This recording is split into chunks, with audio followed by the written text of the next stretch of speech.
This season of Love is Blind was definitely off to me from the moment I saw the first episode. Throughout the season, it seemed like some of the couples that were statistically supposed to end up together did not, and the chemistry with those that did pick one another seemed forced. There was also a lot of plot holes or pivotal information not being disclosed by the couples or the show, which left me feeling like there was a lot more to their situations than we knew. All in all, I believe that season 1 was the best and most enjoyable to watch, but this season was a little bit more torturous for me. There's a lot of shadiness, backstabbing, and ulterior motives. If you didn't watch the season, I do suggest that you do so, or you probably won't understand why I'm saying the things that I am. This is not really a rundown of the season, more like an observation of the cast, their personalities, and their actions. So let's get into it.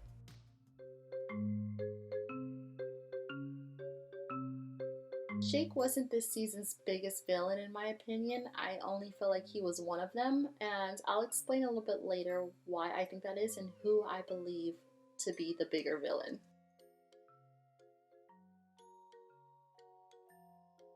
Shake judged every girl based on her looks, but he himself was no particular prize or trophy to look at, so I am vexed at how he could expect such perfection when he doesn't even have pectoral muscles. My observation is if he pursued an Indian woman in real life, she would have to be insanely gorgeous for him to even entertain her, whereas if he were to be with a white woman, which he says he only dates, she could be average looking and he would be satisfied. As we all know, there was a little bit of a self-hating undertone in Shake and Deepti's identities, and it was apparent by some of the things that they would say on a whim. However, I do applaud them for uniting as an Indian couple, even though neither of them had planned to be with another Indian, so at least they tried. Shake only chose Deepti because that was his only connection. I believe he just wanted to be on the show even though he accused Shayna of that very thing. I think he was just projecting a lot on the reunion. But let's be honest, if he connected with a white woman like Shayna, Deepti would have been kicked to the curb after the first date.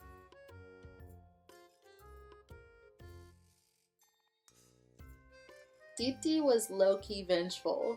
Deepti was very graceful and classy when she learned that Shake was talking about her behind her back.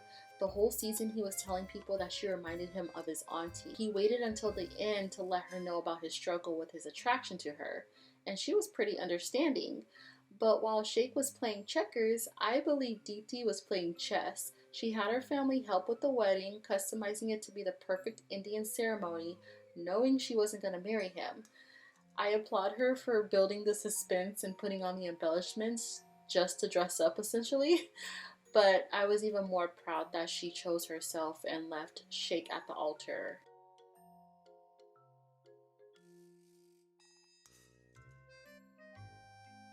As much as I'd like to say that Danielle will sabotage this marriage, Nick seems to be willing to work it out.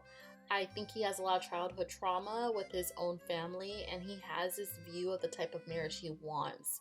And though Danielle is a walking red flag, I believe he does want to work it out, and eventually she will realize her self-worth, and it will be success.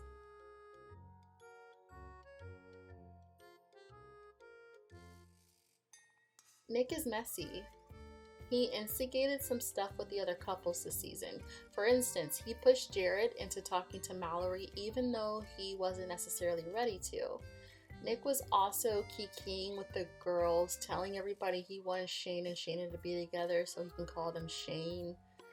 Although he is mature, he seems to like the drama. He was all too excited to get back to the hotel and gossip with Danielle.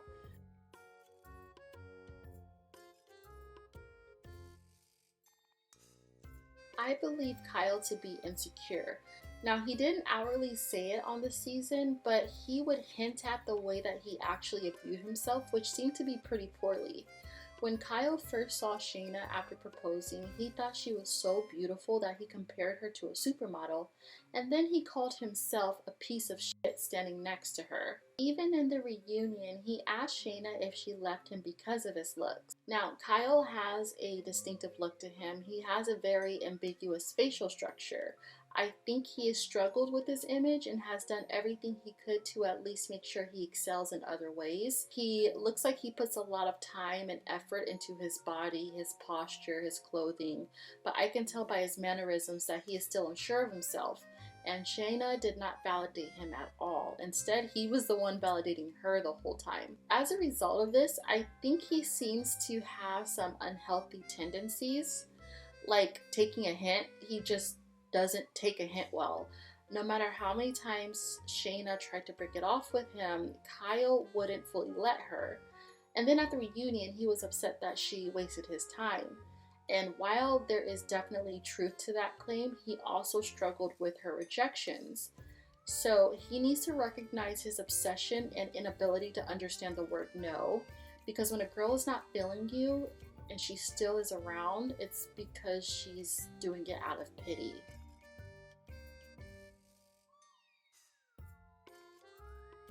Shayna was not attracted to Kyle. It was not about religion. So what annoyed me about Shayna and her Christian storyline were her actions. They didn't match her words. In the pods, she was carrying herself completely different. She was cussing, she was talking about premarital sex, being overtly sexy with Shane, taking the Lord's name in vain. Outside of the pods, she was being combative and investigating Shane and Natalie's relationship, calling people bitches. She's just not totally living by the standards of Christianity. And I'm a struggling Christian as well, so I can easily recognize those who are convicted and those who aren't. I'm not saying this at all to judge Shayna, but she needs to be very careful if she's going to lead with that. It's very much a lifestyle. It's not like a diet you can step in and out of. And once you're in your walk with God, you won't want for other things of the world. So I wonder why she agreed to even being on the show at all. Marriage is extremely intimate and important to God. And a quick Bible verse, yes, I'm going there. Isaiah 62:5 says that an ideal marriage relationship mirrors God's loving relationship with his people. So I highly doubt Netflix read that verse and decided that they wanted to make getting married easier. These shows treat marriage as a joke. That's why they put random strangers in these predicaments to see how their drama will unfold. Shayna's family, however, seemed to be a little bit more grounded in their beliefs, but then again, that's her tribe. I don't know these people behind closed doors. So I'm just interested to know if they originally supported her ideas of coming on the show or not. But I wholeheartedly believe that if she was attracted to Kyle, she would have made it work. Shayna even brought up the fact that she knew of married couples that have different belief systems. As a Christian, we are advised not to mix with people unequally yoked, let alone marry them. So that was another telltale for me that she was willing to put her beliefs in the back seat if he ended up being what she had hoped for. But as we know, he wasn't, and we all know what happened after that.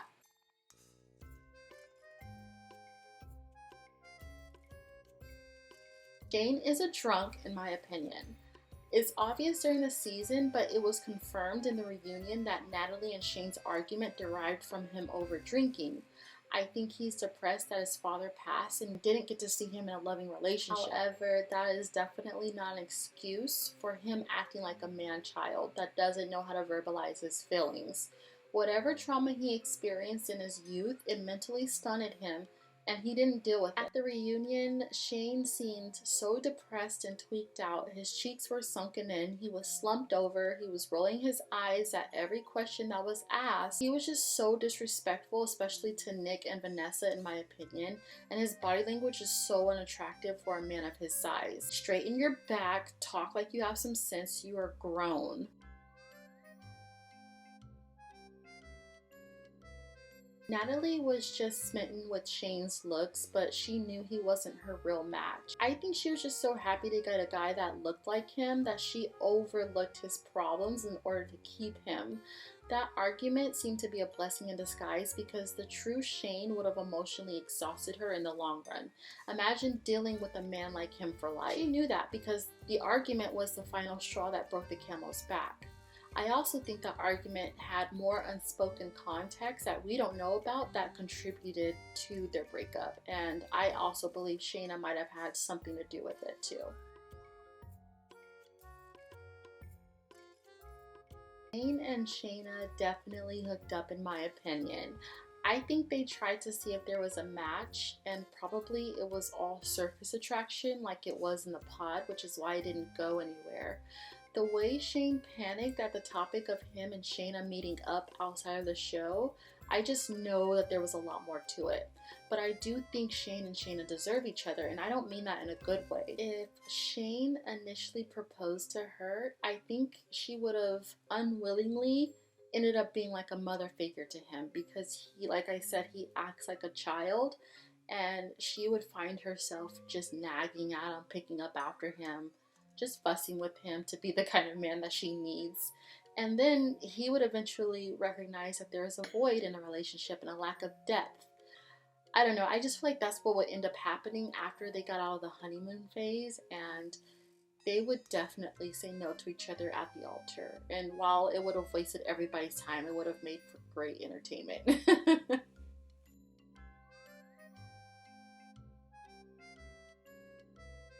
Jarrett to me was worse than Shake, because while Shake is inconsiderate and lacks empathy, he is honest about himself. I perceive Jake to be opposite. I believe he is deceptive and secretive. No matter which way you want to spin this, Iyanna was his second choice. I liked Vanessa Lachey's example of how she was Nick Lachey's second wife, and had he not been divorced, she would have never gotten the chance to be his other half. But I wanted so badly to point out this is totally different. Jarrett was literally turned down for an engagement and went to his second best option. It's as black and white as that, and I wish people would stop trying to place it into a gray area. He wanted Mallory so bad. He said from the moment he heard Mallory's voice that he knew she was fine. She had her stuff together, including rental properties, investments, etc., and was ready to have children. All the things that Jared wanted. And when they met outside the pods for the first time, he even told her he had a prophetic dream about a woman with curly brown hair. Mallory was literally Jared's dream girl, and he cried so hard over that girl. He looks like he was swimming in a pool full of chlorine. Like, people, body language, actions, it tells you way more than words do. Iyanna knows Jarrett is not really the one. I don't think she's gut-wrenchingly happy with him. I think she's settled, and I think she and Deepti are both too good for the show. I was hoping she would realize her worth like Deepti did and say no at the altar. I don't know, Iyanna just looked noticeably irritated at the reunion, and it could have possibly just been nothing, and she probably was just chilling. But to me, it felt like she realized a while ago that she made a mistake. I don't know. I did appreciate Iyanna's comment, though, about marriage being hard yet rewarding as well, because you don't really hear many people, especially new couples, or even from couples that have skin in the game, you don't really hear them talking about the good parts of marriage. So I was happy that she recognized that for herself. Iyanna and Sal would have been a much better match. I feel like they would have been mentally and emotionally connected better. They seemed more aligned personality-wise. However, I don't think Iyanna is interested in dating too far outside of black men. I don't know this to be fact, but that's just the vibe I think I'm reading from her. She seems to have limited herself to just one type of guy, and when in actuality she's very beautiful and she's a lot of people's type. So I just feel like the show could have boosted her visibility. And had she said no to Jarrett, the show would have led her to the right man, in my opinion.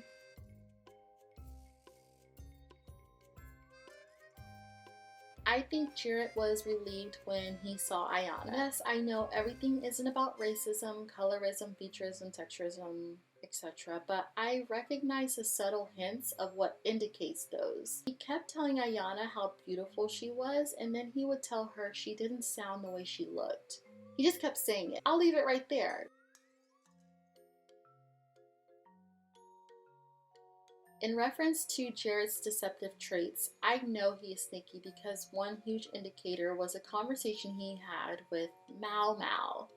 You're like engaged, dude, and you're calling another grown woman who is not your fiance a nickname you gave her while y'all were vetting each other for marriage.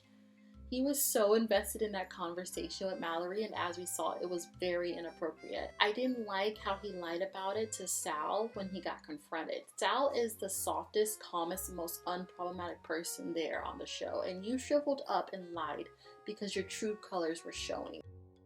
Jarrett also has two sides to him. I feel like he spoke in different dialects when talking to Mallory and Iyanna. I noticed this when he spoke to the characters of the show versus his actual friends as well. Some of it could be comfortability, but I do think it was dressed up a bit. The way he was acting on beach day, jumping on Shane's back like a bro. He's a pick-me, trying to fit in all the time, but Jarrett just strikes me as someone who has many faces depending on who's in front of him. Iyanna, however, seems to be the same person throughout. I watched her with her cast friends versus her family and friends, and I had no difficulty in identifying her.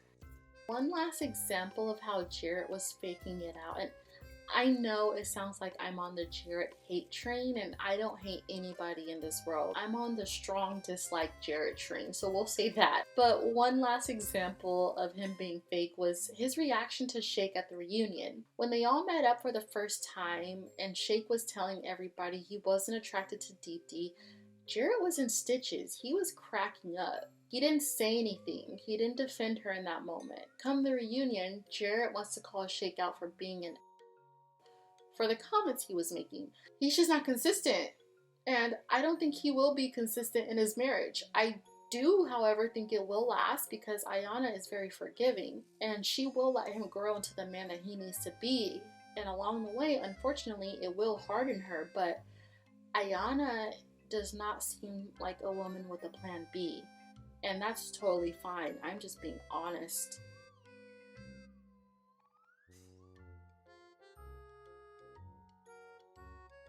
Besides Jarrett, I feel that Mallory was a huge antagonist this season.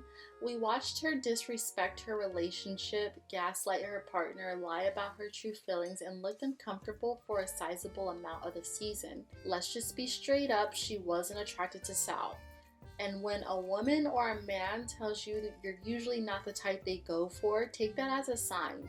It doesn't always end up bad, but it is a telling habit of theirs. I knew from the minute that she saw him, she wasn't happy. That isn't her fault at all, but she was noticeably closed off for the entire season.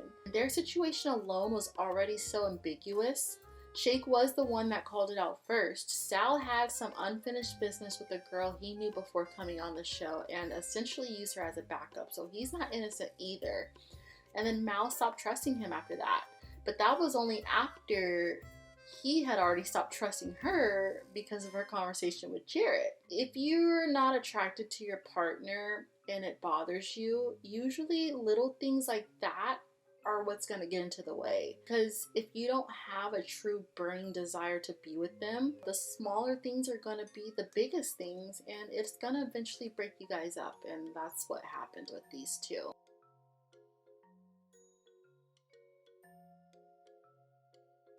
Mallory was low-key happy Sal said no.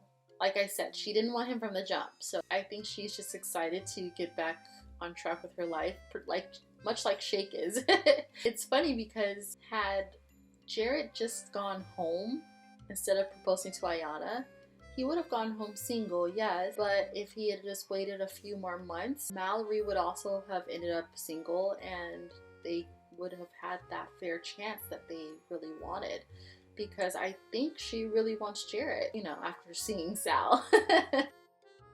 So this is pretty fun for me. I love dissecting topics like these. If you guys have anything that you want me to review or talk about, please let me know. And then let me know in the comments if I was on point or if I was totally off. I am totally open to feedback. Let me know what I did right, what I did wrong. And yeah, I just want you to comment, like, subscribe, help me with the algorithm. And I'll be back with another episode of whatever I want to talk about, okay? Thank you guys. God bless. Have a great rest of your day.